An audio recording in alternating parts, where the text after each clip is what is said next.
Bismillahirrahmanirrahim. Assalamualaikum warahmatullahi wabarakatuh. Alhamdulillah wa syukurillah wa la hawla wa la quwata illa billahil aliyil azim, amma ba'du. Ya, kita ini sebetulnya sebagai orang Cilegon ini sudah mengerti dan paham bahwa Cilegon ini menurut beberapa ahli bahasa terdiri dari dua kata.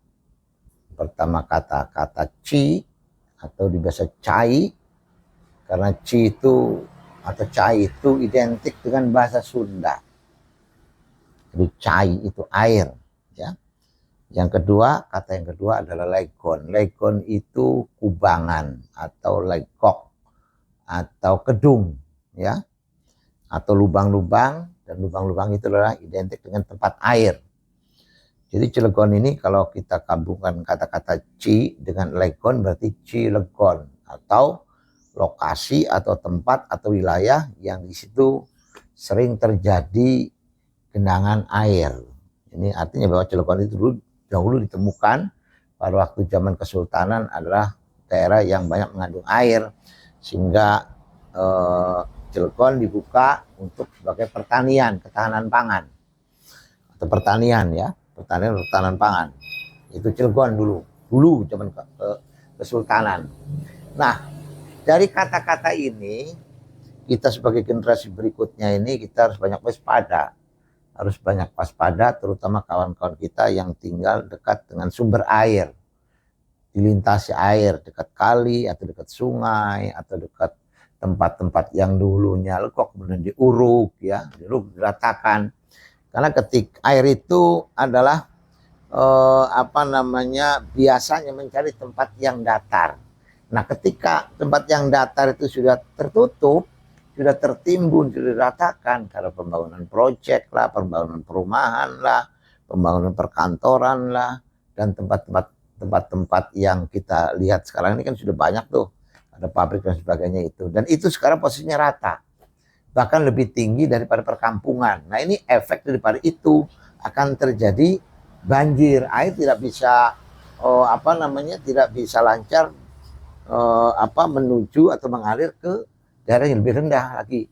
Karena antara daratan yang biasa tempat kita tinggal, perkampungan kita ini, dibandingkan dengan area industri, kawasan industri, di mana kawasan industri itu lebih dekat dengan tempat penggenangan air dulunya, genangan air sawah-sawah, kali-kali, sungai-sungai, ataupun kekulung kata orang sini, itu menuju ke laut. Nah, ini sudah diuruk semua, sudah rata nih. Nah, ini dampaknya ketika musim hujan, maka jangan heran kalau terjadi banjir, di mana-mana terjadi banjir. Artinya dengan peristiwa ini harusnya kita banyak belajar bahwa ini sudah lama kita.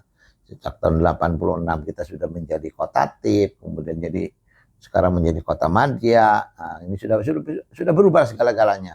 Sudah berubah segala-galanya. Perubahan itulah kita harus melakukan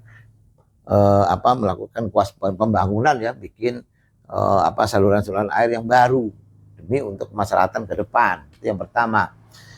Yang kedua, kita juga dikenal dengan daerah yang banyak banjir investasi. Nah, banjir investasi itu kalau tidak dimanfaatkan juga akan menimbulkan banjir yang bahaya juga. Bahaya apa? Banjir bahaya. Apa yang maksud banjir bahaya di sini adalah banjir pengangguran, ya. Karena apa? Karena tentunya orang banyak mencari pekerjaan di luar daerah dengan kemampuan, dengan keahlian dimiliki oleh mereka, dan kebetulan para investor atau milik perusahaan itu adalah bukan asli pribumi, kebanyakan dari luar, baik dari daerah lain, bahkan dari asing. Nah, ketika dari asing luar daerah, tentunya mereka akan membawa tenaga kerja, dan ini berefek kepada kita sebagai orang Cilegon asli. Nah, ketika orang Cilegon asli tidak tertampung atau tidak ditampung di industri, maka akan terjadi kebanjiran, pengangguran. Itu, ya. Maka harus ada satu kekuatan lah. Kekuatan itu ada di mana?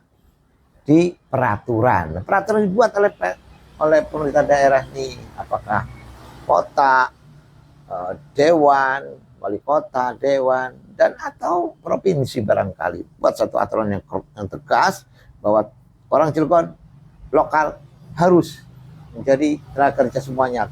Tidak ada alasan. Nah ini harus begitu ya. Terima kasih. Assalamualaikum warahmatullahi wabarakatuh.